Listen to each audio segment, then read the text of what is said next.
sanguíneos que irrigan la parte de los pulmones. Bien, ¿qué vamos a ver en esta parte? Tromboembolismo pulmonar, vasculitis e hipertensión pulmonar. Ahora, seguramente ustedes llevan cargo en este semestre, ¿verdad? Sí. ¿Han visto ya este tema del TEP? Tromboembolismo pulmonar, no han visto. Hipertensión pulmonar, tal vez lo han visto, porque va a ser más fácil. No estoy hablando de hipertensión arterial. Hipertensión arterial, doctora. Pulmonar, no, nada. Pulmonar es muy diferente. ¿Ya? Entonces vamos a desarrollar son 3 patologías como ustedes están viendo. Vamos a desarrollar a las 3 ahorita.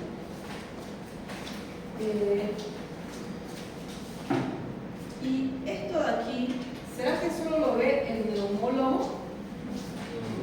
¿Lo ve quién también? El cardiólogo. El cardiólogo, lo ve el médico internista. El tromboembolismo es una urgencia médica, lo tiene que ver el emergenciólogo también, porque esto puede llevar a la muerte a un paciente. ¿Ya?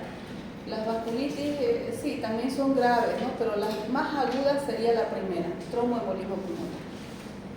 Bien, entonces, ¿qué es el tromboembolismo pulmonar? Lo abreviamos así, jóvenes, TEP, cuidado que el examen, ¿qué es TEP? Tromboembolismo pulmonar. ¿Ya? Es una complicación pulmonar de una patología generalmente que viene de afuera de los pulmones y se define como un conjunto de síntomas y signos que se presentan secundariamente a la obstrucción de un tronco o una rama de la arteria pulmonar. ¿Y esto por qué? Porque aquí en la imagen que estamos viendo, yo sé que está el proyector, ¿no? Pero miren, ¿qué es lo que estamos observando acá? Un émbolo, ¿no? Un coágulo. Este coágulo está migrando ya la circulación sanguínea y como vemos aquí en la imagen que es bien didáctica, aquí este coágulo llegó ¿a dónde? A ramas de la arteria pulmonar. Entonces, si este coágulo obstruyó estas ramitas, ¿cómo va a estar el flujo sanguíneo? Disminuido. Entonces ese pulmón no va a estar con oxígeno, no va a estar con sangre. ¿Y qué va a pasar con el pulmón? Va a sufrir una isquemia. Y esa isquemia va a dar síntomas característicos en el paciente. Ahora, para que nosotros tengamos un tromboembolismo pulmonar, tenemos la teoría de Virchow que está en 1830. Nos dice por qué un paciente forma un trombo venoso. Para esta teoría tenemos una triada, ya, esta ABC, que es trauma local en los vasos sanguíneos. Que el paciente tenga una hipercoagulabilidad sanguínea, pero también que exista éstasis sanguínea. ¿Qué entendemos por éstasis sanguínea? Que la sangre no se mueve, está estancada la sangre. Entonces, veamos cada una de estas etiopatogenias. Trauma local en los vasos. Cualquier lesión que aparezca en las paredes de los vasos sanguíneos, ya sea de forma aguda o crónica, va a condicionar la agregación plaquetaria, ¿no? Entonces, hay una condición, sobre todo, que es la más común, que daña los vasos sanguíneos. ¿Cuál es esa?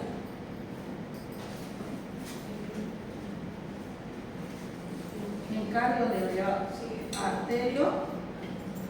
Arterio es esclerosis. No me dieron ni marcado ni nada. Ustedes saben que las plaquetas, cuando tenemos una lesión, ya sea en cualquier lado, ¿no? Lo primero que hacen las plaquetas es ir a esa zona, agregarse. ¿Para qué? Para hacer hemostasia. Esa hemostasia la logran porque al agregarse hacen su coagulito, ¿no? Y el coagulito ya hace que el paciente deje de sangrar o por lo menos empieza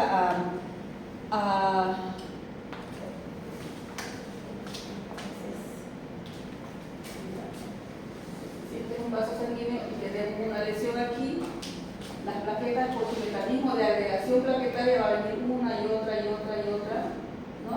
Y van a tratar de sellar esta herida. formando un coágulo. Ahora, esto se llama trombo, ¿no? Si este trombo se desprende, ya se llama émbolo. Y este émbolo empieza a ir por la circulación sanguínea, llegando hasta al vasito más delgadito, pues ahí lo va a obstruir. ¿Lo ven? Y entonces ahí vamos a tener ya un paciente con tromboembolismo pulmonar.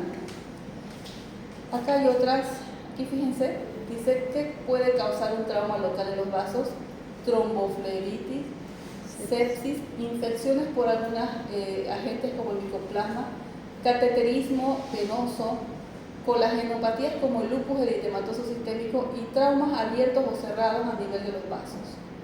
Hipercoagulabilidad sanguínea.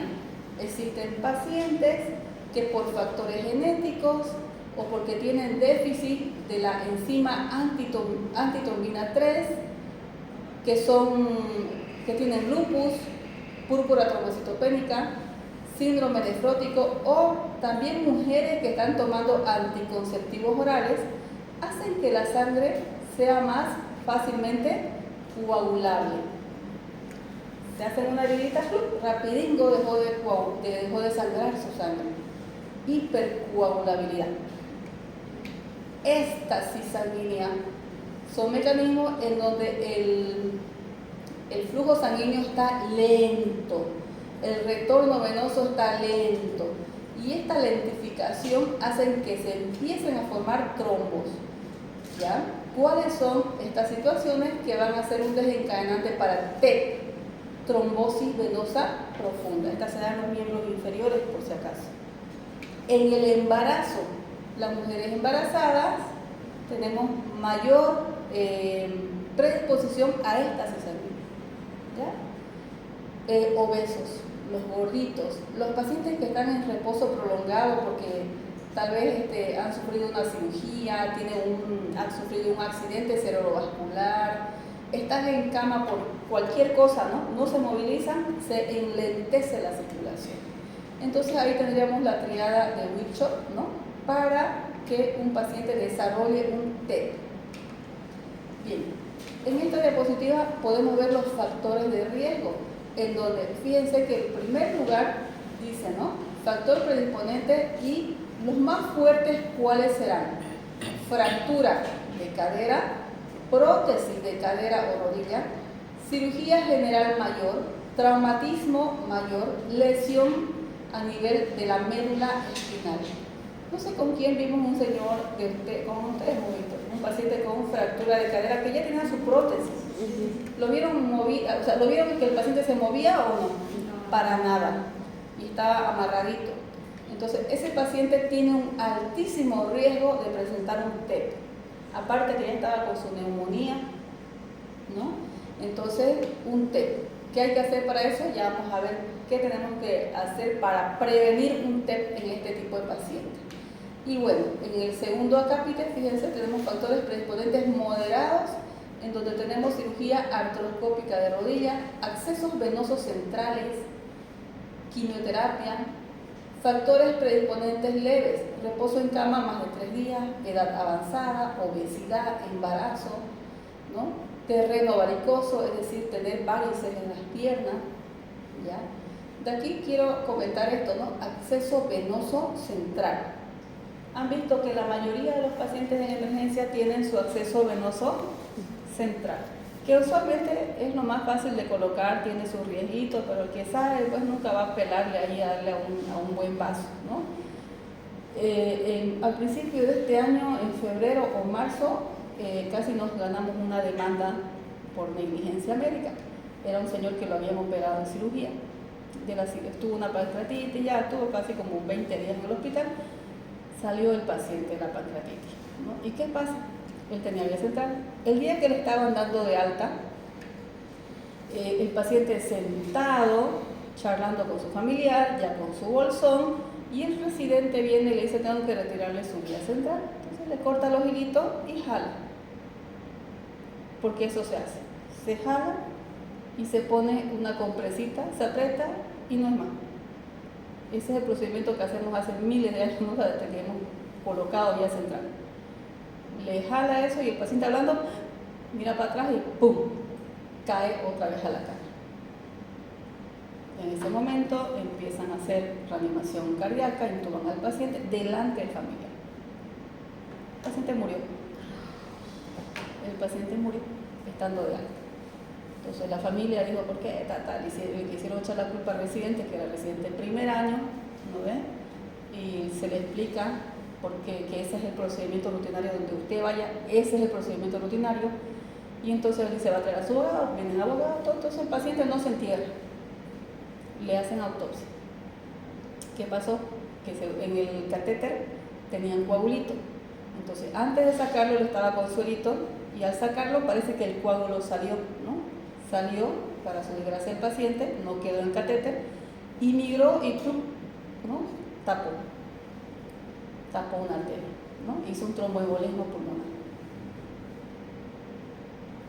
Algo fortuito. ¿Ya? Entonces se le hizo la autopsia, se determinó eso, se determinó que no fue provocado por los médicos, que fue algo que iba a pasar, que algo que pasó, ¿no? Increíble.